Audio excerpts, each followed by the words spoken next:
اور اگر آخرت کی زندگی پر یقین نہ ہو تو پھر یاد رکھو کہ نیکی کرنا جو ہے وہ بڑا مشکل ہے۔ جیسے آج کل دیکھیے فتنے کے دور میں ہماری مسجد کا اندازہ لگائیں، ساری دنیا کو چھوڑیں، کون سا بندہ کتنی نیکی کر رہا ہے، کون سا بندہ 5 وقت کی نماز پڑھ رہا ہے نہیں پڑھ رہا۔ یہی مسجد جو ہے وہ ہماری جمعے کے اندر دیکھیے رش تھوڑا سا زیادہ ہوتا ہے، سال کے بعد عید کی نماز ہوتی ہے تو جگہ ہی نہیں ملتی۔ اب وہ سارے گاؤں کے افراد ہوتے ہیں، ہمارے ساتھ زندگی گزارنے والے ہوتے ہیں، ہمارے ساتھ اٹھنے بیٹھنے والے دوست احباب ہوتے ہیں۔ عید کے دن جو ہے وہ نماز پڑھنے اتنے بندے آ جاتے ہیں، آگے پیچھے 5 نمازیں کیوں نہیں پڑھ رہے؟ کیونکہ وبالآخرۃ ہم لا یوقنون، آخرت کی زندگی پر یقین نہیں ہے۔ اور وبالآخرۃ ہم یوقنون جو قرآن میں ہے، اللہ تبارک و تعالیٰ فرما رہے ہیں الذین یؤمنون بالغیب ویقیمون الصلاۃ ویقیمون الصلاۃ، بار بار ہر جگہ میں فرما رہے ہیں جو ایمان والے لوگ ہیں نا، نماز کو قائم کرنے والے ہیں، وَيُؤْتُونَ الزَّكَاةَ، زکوٰۃ ادا کرنے والے ہیں، وَمِمَّا رَزَقْنَاهُمْ يُنْفِقُونَ، اللہ کے راستے میں مال جو میں نے دنیا میں دیا وہ خرچ کرنے والے ہیں، وَالَّذِينَ يُؤْمِنُونَ بِمَا أُنزِلَ إِلَيْكَ وَمَا أُنزِلَ مِن قَبْلِكَ، فرمایا جو اس سے پہلے جو ہے وہ میں نے انبیاء پر نازل کیا اس پر بھی ایمان رکھتے ہیں، اور جو حضور علیہ الصلاۃ والسلام اپنے نبی پر میں نے نازل کیا اس پر بھی ایمان رکھتے ہیں، جو کلام مجید نازل کیا اس پر بھی ایمان رکھتے ہیں، اور وبالآخرۃ ہم یوقنون، آخرت کی زندگی پر یقین رکھنے والے۔ اولئک علی ھدی من ربہم واولئک ھم المفلحون، اللہ فرما رہے ہیں یہی لوگ ہیں جو سب سے زیادہ کامیاب ہیں، اللہ کی طرف سے ہدایت پر ہیں اور یہی لوگ ہیں جو کامیاب ہیں۔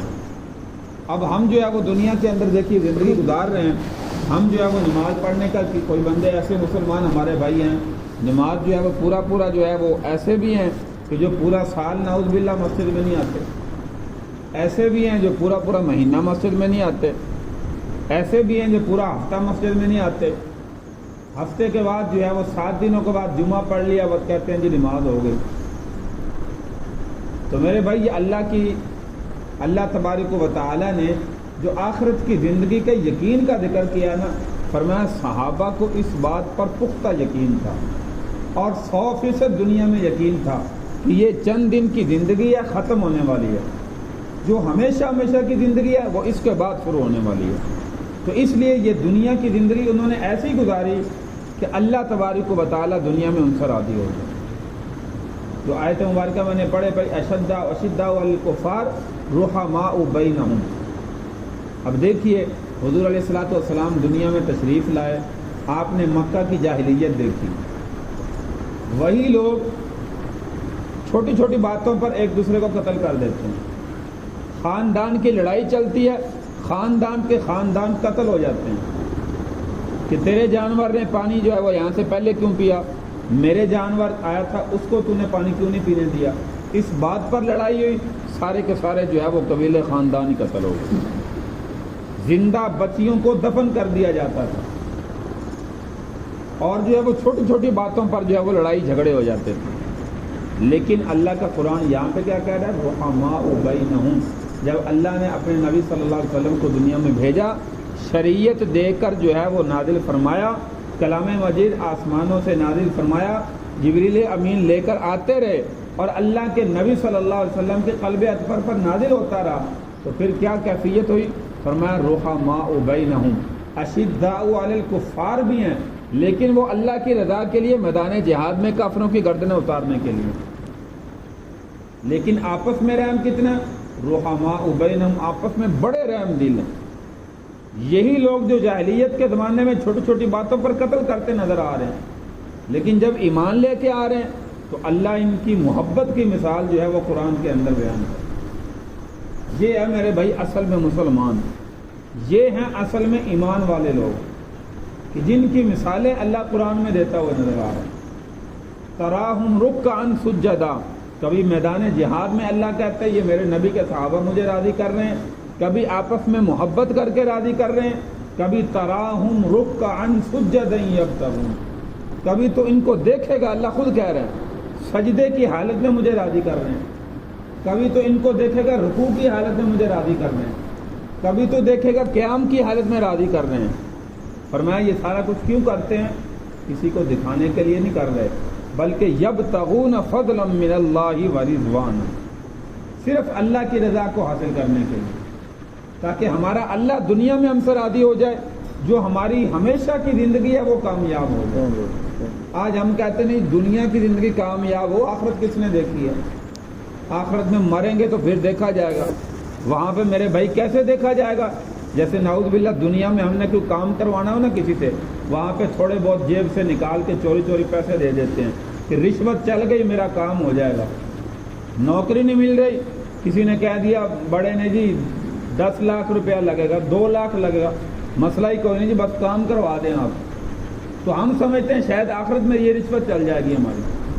وہاں جب مریں گے دیکھا جائے گا کہ وہاں پہ رشوت دے کے، پیسے دے کے، کوئی چیز دے کے شاید جنت مل جائے. مزے ہی مزے ہیں، دنیا کے اندر بھی مزے کریں، آخرت میں بھی مزے کریں. ایسا نہیں میرے بھائی، یہ دنیا کی زندگی اللہ نے دارالامتحان بنائی ہے، اور دنیا میں اگر تیاری کریں گے تو آخرت میں اچھی زندگی ملے گی.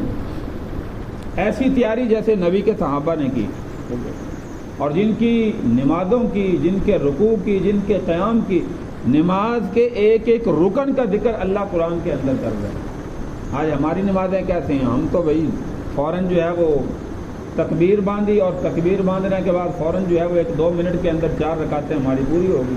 پتہ ہی نہیں ہم نے پڑھا کیا ہے، رکوع کیسے کیا، سجدہ کیسے کیا، قیام کیسے کیا، تشہد کیسے پڑھا، جلسہ کیسے کیا. فوراً جو ہے وہ جلدی جلدی نماز پوری کریں اور جو ہے وہ اللہ کے گھر سے نکل کے اپنے گھر کے اندر چلے جائیں. لیکن صحابہ کی نمازیں میرے بھائی کہتی تھی کہ اللہ تبارک و تعالیٰ فرما رہے قد افلح المؤمنون الذین هم فی صلاتهم خاشعون والذین هم عن اللغو معرضون. کامیاب ہے وہ مومن بندے جو اپنی نمازوں میں خشوع و خضوع اختیار کرتے ہیں، لغو باتوں سے اعراض کرتے ہیں. ہماری لغو باتیں تو آج نعوذ باللہ مجلس میں بیٹھ تو جائیں، جتنے بھی ہمارے دوست احباب جاننے والے ہیں سب کی غیبت جب تک نہ کر لیں اس وقت تک ہماری مجلس پوری نہیں ہوتی. یہ ہماری نیکیاں ہیں، بیٹھے بیٹھے اپنی نیکیوں کو برباد کر رہے ہیں. اور غیبت اتنا بڑا گناہ. سورہ حجر کے اندر اللہ تبارک و تعالیٰ کیا فرما رہے ہیں؟ فرمایا وَلَا يَغْتَبْ بَعْضُكُمْ بَعْضًا، کوئی بندہ تم میں سے ایک دوسرے کی غیبت نہ کرے. کتنا بڑا گناہ. أَيُحِبُّ أَحَدُكُمْ أَن يَأْكُلَ لَحْمَ أَخِيهِ مَيْتًا فَكَرِهْتُمُوهُ. فرمایا تم میں سے کوئی بندہ پسند کرتا ہے، اللہ قرآن کے اندر کہہ رہے ہیں کوئی بندہ تم میں سے پسند کرتا ہے، أَيُحِبُّ أَحَدُكُمْ أَن يَأْكُلَ لَحْمَ أَخِيهِ، لحم گوشت کو کہتے ہیں اصلی زبان میں، اخی بھائی کو کہتے ہیں، اخی بھائی، اپنے مرے ہوئے بھائی کا گوشت کھائے. ہم تو مرے ہوئے جانور کا دیکھنا پسند نہیں کرتے، وہ پتہ لگ جائے کہ یہ مرا ہوا جانور تو ہم تو قریب ہی نہیں جاتے اس سے. یہاں اللہ کہہ رہے ہیں تم میں سے کوئی بندہ پسند کرتا ہے اپنے مرے ہوئے بھائی کا گوشت کھائے، فَكَرِهْتُمُوهُ، اللہ خود کہہ رہے تم اس کو ناپسند سمجھتے ہو. کوئی بھی اپنے بھائی کا گوشت نہیں کھا سکتا. فرمایا وَاتَّقُوا اللَّهَ، اللہ سے ڈرو، ان اللہ تواب الرحیم، اللہ جو ہے وہ معاف کرنے والا ہے، رحم کرنے والا ہے. لیکن جب بندہ ہی میرے بھائی اس بات کو نہ سوچے کہ میں اس مجلس میں بیٹھ کے اپنے دوستوں کے ساتھ اپنے دوسرے دوستوں کی ان کی غیبت کر رہا ہوں، اور غیبت کہتے کہ اس کو یہ میں اکثر سمجھاتا ہوں. صحابہ نے پوچھا یا رسول اللہ مجلس میں بیٹھ کے ہم کسی کا ذکر کر رہے ہیں اپنے دوست کا، اس میں فلاں عیب ہے، وہ ایسا ہے، وہ ایسا ہے، وہ ایسا ہے، تو فرمایا کہ وہ عیب تو اس میں پایا جاتا ہے، عیب پایا بھی جاتا ہے. جس عیب کا ہم مجلس میں بیٹھ کے ذکر کر رہے ہیں کیا یہ غیبت ہے؟ تو حضور علیہ الصلوۃ والسلام نے صحابہ کو فرمایا میرے صحابہ اسی کو تو غیبت کہتے ہیں، عیب ان میں پایا جا رہا ہے اسی کو تو غیبت کہتے ہیں. اور اگر نہیں پایا جا رہا تو فرمایا ھذا بہتان عظیم، یہ تو بہتان ہے جو غیبت سے بھی بڑا گناہ. ایک عیب، ایک بیماری، ایک گناہ بندے میں ہے ہی نہیں، ہم جھوٹا بہتان لگا رہے ہیں مجلس میں بیٹھ کے، وہ ایسا ہے، وہ ایسا ہے، حالانکہ آنکھوں سے دیکھا نہیں ہے. کیسے؟ کانوں سے سن کے. کسی دوسرے دوست نے بتایا، چلتی پھرتی بات سنی، کانوں میں آئی، ہم نے آگے شیئر کر دی. جیسے آج کل سوشل میڈیا کا دور ہے، موبائل پر جو ہے وہ جھوٹی باتیں جو ہے وہ بڑی جو ہے وہ رائج ہوتی ہیں، چلتی ہیں، ہم اسی طرح شیئر کرتے جاتے ہیں، ہم بھی اس گناہ کے اندر شامل ہو رہے ہیں. یہ نہ سمجھے کہ ہم شامل نہیں ہیں۔ جس بات کی تصدیق نہیں ہے، کسی کی غیبت، کسی کا بہتان، ہم اس کو موبائل میں شیئر کر رہے ہیں، اسٹیٹس پہ لگا رہے ہیں، جو کچھ بھی کر رہے ہیں۔ میڈیا کا دور ہے، ہر بچے کے پاس، نوجوان کے پاس، بوڑھے کے پاس، ہر مرد عورت کے پاس آج کل موبائل ہے۔ یہ موبائل کے اندر میرے بھائی دن رات ہم گناہ کر رہے ہیں۔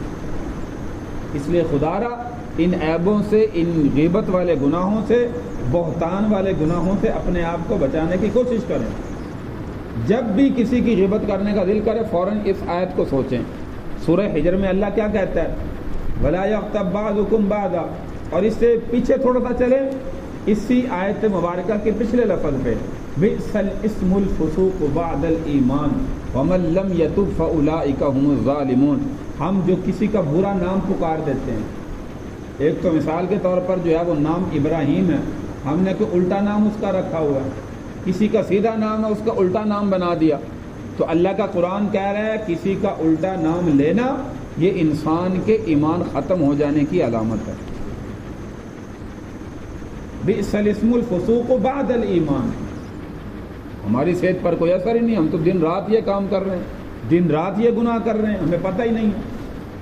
تو اللہ کہتے ہیں ایمان جانے کا خطرہ ہے کہ وہ کسی کو برے القاب سے پکارتا ہے، کسی کو الٹے نام سے پکارتا ہے۔ بئس الاسم الفسوق بعد الایمان ومن لم یتب فاولئک هم الظالمون، فرمایا جس نے توبہ نہ کی، یاد رکھو یہ بہت بڑے ظالم لوگ ہیں جو کسی کو الٹے نام سے پکار رہے ہیں۔ اس سے اگلی آیت مبارکہ میں اللہ پھر غیبت کا گناہ ذکر کر رہے ہیں۔ تو اس لیے میرے بھائی یہ چھوٹے چھوٹے گناہ جو ہم جس کو گناہ سمجھتے ہی نہیں ہیں، نعوذ باللہ، مجلس میں بیٹھ جائے تو ہم اس کو ثواب سمجھ کے کرتے ہیں، شاید یہ ثواب کا کام ہے۔ تو اس لیے میرے بھائی یہ چھوٹے چھوٹے گناہ جو ہم ہیں یہ بہت بڑے گناہ ہیں، دیکھنے کے اندر ہم چھوٹا سمجھتے ہیں شاید، اس لیے ان گناہوں سے اپنے آپ کو بچائیں۔ تو میں ذکر کر رہا تھا کہ صحابہ کی نمازیں، صحابہ کا خشوع، صحابہ کا خضوع، ایسی نمازیں میرے بھائی ہمیں بھی پڑھنی چاہیے۔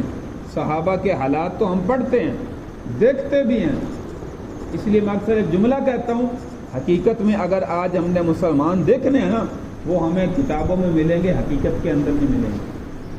کتابوں میں واقعات پڑھ سکتے ہیں، مسلمان ایسے ہوتے تھے، مسلمان یہ کام کرتے ہیں، مسلمان یہ کرتے ہیں، مسلمان اتنے اچھے کام کرتے ہیں، یہ صرف کتابوں میں ہم پڑھ سکتے ہیں۔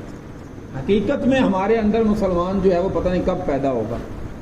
تو اس لیے میرے بھائی اپنے آپ کو حقیقت میں مسلمان بنانے کی کوشش کریں، اور دنیا کے اندر جتنی زندگی اللہ نے عطا کی ہے، یہ نہ مجھے پتہ، نہ آپ کو پتہ، کسی کو نہیں پتہ کس وقت اس دنیا سے ہم نے رخصت ہو جانا ہے۔ جتنی چند دن کی زندگی ہے وہ صرف اور صرف یبتغون فضلا من اللہ ورضوانا، جو صحابہ کا ہر عمل ہوتا تھا کہ ہمارے اس عمل سے دنیا کا بندہ راضی نہ ہو، ہمارے عمل سے اللہ راضی ہو۔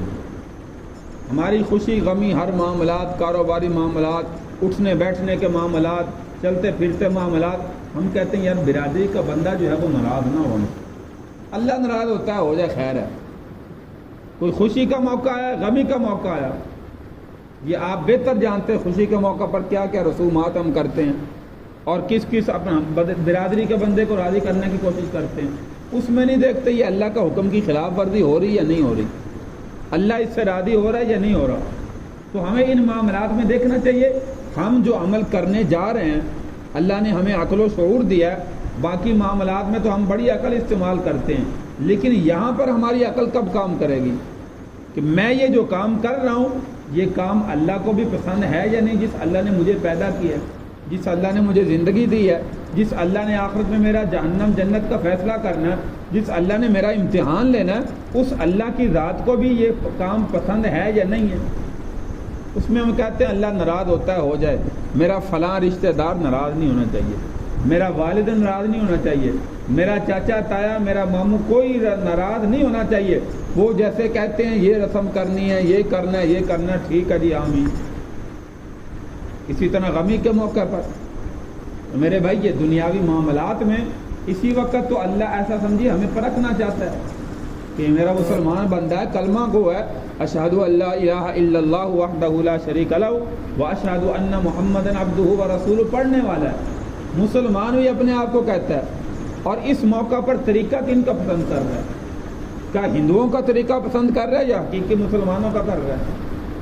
تو آج میرے بھائی ہمارے معاملات، تمام تر معاملات میں، خوشی میں بھی غمی میں بھی، ہمارے معاملات ساری غیروں کی طرف پر ہو رہے ہیں، اللہ کے نبی کے طریقے کے ہٹ کر ہو رہے ہیں، صحابہ کے طریقوں سے ہٹ کر ہو رہے ہیں۔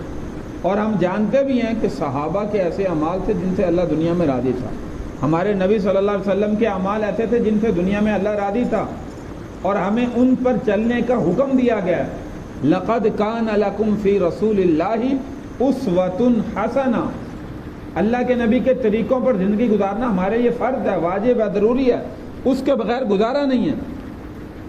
فَإِنْ آمَنُوا بِمِثْلِ مَا آمَنْتُمْ بِهِ فَقَدِ اهْتَدَوْا، اللہ کہتے ہیں اے دنیا کے لوگوں ایسے ایمان لاؤ جیسے میرے نبی کے صحابہ ایمان لیتے، فَقَدِ اهْتَدَوْا، ہدایت پا جاؤ گے۔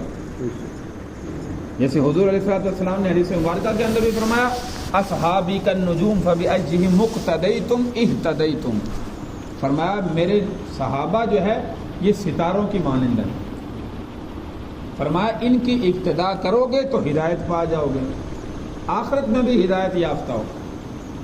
تو اس لیے میرے بھائی دنیا کے اندر ایسے اعمال کرنے کی کوشش کریں کہ جن سے اللہ راضی ہوتا ہے، اپنی نمازوں کو جاندار شاندار بنائیں، سیکھیں، یہ دنیا میں سیکھنے کا وقت ہے، پڑھنے کا وقت ہے۔ خدا کی قسم ہم دنیا سے چلے گئے، قبر میں نہ نماز پڑھ سکتے ہیں، نہ قرآن پڑھنے کا وقت ہے، وہاں پہ کچھ بھی عبادت نہیں ہو سکتی۔ یہ اگر کرنا ہے تو دنیا میں کرنا ہے۔ جب دنیا میں ہم نے نہ سیکھا، زندگی ایسے گزار دی، بال سفید ہو گئے، ساری زندگی نماز تک نہیں سیکھی، باقی دنیا میں بوڑھے ہونے تک سارے کاروبار سیکھتے رہے، یہ نہیں چلتا یہ سیکھ لیں، یہ نہیں چلتا یہ سیکھ لیں۔ تو ایک نماز جو میرے بھائی سب سے اہم عبادت ہے، آخرت میں مرنے کے بعد سب سے پہلے اس کے بارے میں پوچھا جائے گا، اور ہے بھی فرض۔ ایک وقت کی بھی نماز ہم سے جو ہے وہ دنیا میں ساقط نہیں ہونی چاہیے، وہ فرض نماز جو 5 وقت کی اللہ نے فرض کی ہے، لیکن ساری زندگی بغیر سیکھے پڑے جا رہے ہیں۔ تلفظ کا پتہ ہی نہیں ہم نے کیسے قرآن کے الفاظ پڑھنے ہیں، اللہ کے نبی نے کیسے پڑھنے کا حکم فرمایا، بغیر سیکھے اسی طرح زندگی گزر رہی ہے۔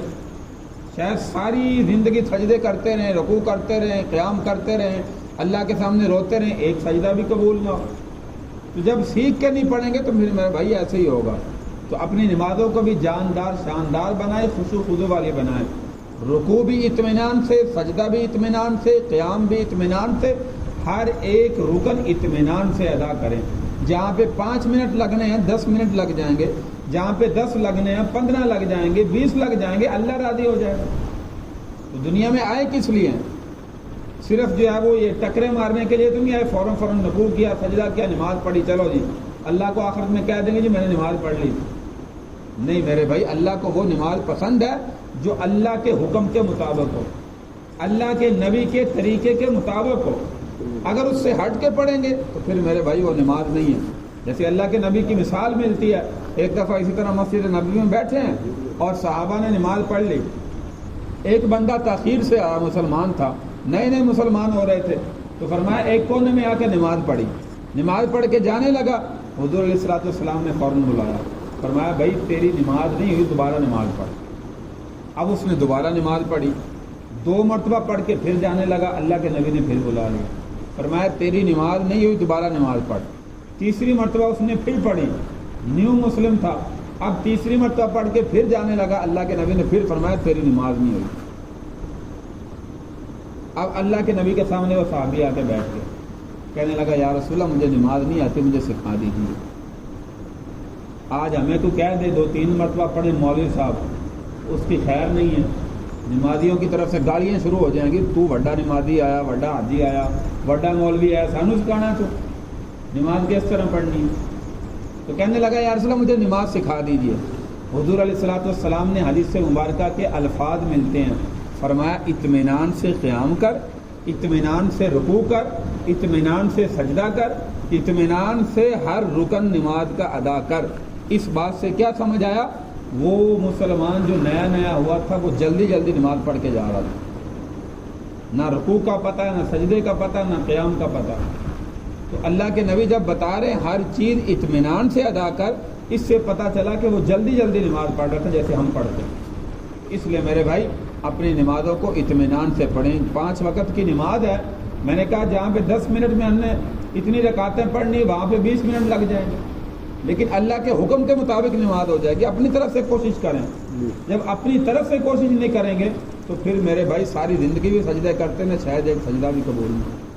اللہ تبارک و تعالیٰ سے دعا ہے کہ اللہ تعالیٰ ہمیں عمل کی توفیق عطا فرمائے۔ تو سارے ساتھی کوشش کریں گے نا اپنی نمازوں کو سیکھ کر باقی جو حقوق العباد کے معاملات آپ کے سامنے ذکر کیے ہیں حقیقت میں مسلمان بننے کی کوشش کریں۔ یہ سمجھیں کہ میں نے اپنے اللہ کو جان دینی ہے، آخرت میں میرے اللہ نے مجھ سے محاسبہ کرنا ہے، ہر بندے سے محاسبہ ہونا ہے، میرا کسی اور سے سوال نہیں ہونا، اس لیے میں نے اپنی زندگی کا جواب اللہ کو دینا ہے۔ تو اپنی زندگی کو شاندار اور جاندار بنائیں، اپنی نمازوں کو شاندار اور جاندار بنائیں کہ میری نمازیں ایسی ہو جائیں کہ میرے اللہ کو دنیا میں پسند آ جائیں۔ میری خوشی کا موقع، میری غمی کا موقع، کوئی بھی موقع آ جائے، میرے کاروبار کے معاملات، ہر موقع پر اللہ کے حکم کو سامنے رکھیں کہ میرے اللہ نے مجھے یہاں پہ کیا کرنے کا حکم دیا، میرے پیارے پیغمبر صلی اللہ علیہ وسلم نے مجھے یہاں پہ کرنے کا کیا حکم دیا اور میں کیا کر رہا ہوں۔ تو جب میرے بھائی اللہ کے حکم کو سامنے رکھیں گے، دنیا والے سارے ناراض ہوتے ہیں ہو جائیں، رشتہ دار ناراض ہوتے ہیں ہو جائیں، اللہ راضی ہو جائے، تو اس کا یاد رکھیے بدلہ جو آخرت میں اللہ دے گا ہماری سوچ سے بھی بالا کر۔ اللہ تبارک و تعالیٰ میرے بھائی ہمیں عمل کی توفیق عطا فرمائے، حقیقت میں ہمیں مسلمان بننے کی اللہ توفیق عطا فرمائے۔ اللہم صلی علی محمد وعلی آل محمد کما صلیت علی ابراہیم وعلی آل ابراہیم انک حمید مجید۔ اللہم بارک علی محمد وعلی آل محمد کما بارکت علی ابراہیم وعلی آل ابراہیم انک حمید مجید۔ اللہم اغفر للمؤمنین والمؤمنات والمسلمین والمسلمات۔ یا الہ العالمین ہم سب کو اپنے بارگاہ میں بیٹھنا قبول و منظور فرما۔ جو باتیں کہی گئی سنی گئی سب سے پہلے مجھے عمل کرنے کی، اور اس کے بعد یا اللہ ہم سب نمازیوں کو عمل کرنے کی، اس کے بعد ہمارے گاؤں کے ایک ایک فرد کو، پوری دنیا کے مسلمانوں کو ان باتوں پر عمل کی توفیق عطا فرما۔ ہم سب کو خشوع و خضوع کے ساتھ اپنی نمازوں کو سیدھا کرنے کی توفیق عطا فرما۔ ایسی نمازیں جو تجھے پسند ہوں دنیا میں پڑھنے والا بنا، یا اللہ جو تجھے ناپسند ہیں ایسی عبادات سے ہماری حفاظت فرما۔ خشوع و خضوع کے ساتھ اپنی عبادت کرنے والا بنا، یا اللہ خوشی کے موقع پر، غمی کے موقع پر، کاروباری معاملات میں، یا الہ العالمین ہر موقع پر اپنے حکم، اپنے پیارے پیغمبر صلی اللہ علیہ وسلم کے حکم سامنے رکھ کر زندگی گزارنے والا بنا۔ یا اللہ ہر موقع پر اپنی ذات کو راضی رکھنے کی توفیق عطا فرما۔ برادری ناراض ہوتی ہے ہو جائے، یا اللہ اپنی ذات کو راضی رکھنے والا بنا۔ یا الہ العالمین ہم سب کے گناہوں کو اپنے فضل و کرم سے معاف فرما۔ ہمارا یہاں پر تھوڑی دیر بیٹھنا، دین کی بات سننا اپنے گھر کے اندر قبول و منظور فرما۔ جو ہماری زندگی کی کوتاہیاں ہیں یقیناً ہیں، اعتراف جرم بھی کر رہے ہیں، یا الہ العالمین ہم یہ نہیں کہتے کہ ہمارے شاید گناہ نہیں ہیں، نیکیاں ہی نیکیاں ہیں، یا اللہ ساری زندگی کے گناہ ہی گناہ ہیں، تیرے دربار میں بیٹھے ہیں، تجھ سے معافی مانگ رہے ہیں۔ اے اللہ ہم سب کے گناہوں کو اپنے فضل و کرم سے معاف فرما۔ جتنی زندگی باقی ہے ایمان والی، اعمال والی عطا فرما۔ جب بھی موت آئے، جب دنیا سے جائیں، ایمان کی حالت میں موت عطا فرما، خاتمہ بالخیر عطا فرما۔ یا اللہ اپنے پیارے پیغمبر صلی اللہ علیہ وسلم کے سنت طریقے، اسوہ حسنہ اپنی زندگی میں اپنانے والا بنا۔ آج جو غیروں کے طریقے ہم پسند کرتے ہیں، یہود و نصارہ کے طریقے پسند کرتے ہیں، مشرکین کے طریقے پسند کرتے ہیں، یا الہ العالمین ان طریقوں سے ہمیں بچنے والا بنا۔ اپنے پیارے پیغمبر صلی اللہ علیہ وسلم کے سنت طریقے اپنی زندگی میں اپنانے والا بنا۔ ربنا تقبل منا انک انت السمیع العلیم وتب علینا انک انت التواب الرحیم۔ صلی اللہ تعالی علی خیر خلق محمد وعلی آلہ واصحابہ اجمعین برحمتک یا ارحم الراحمین۔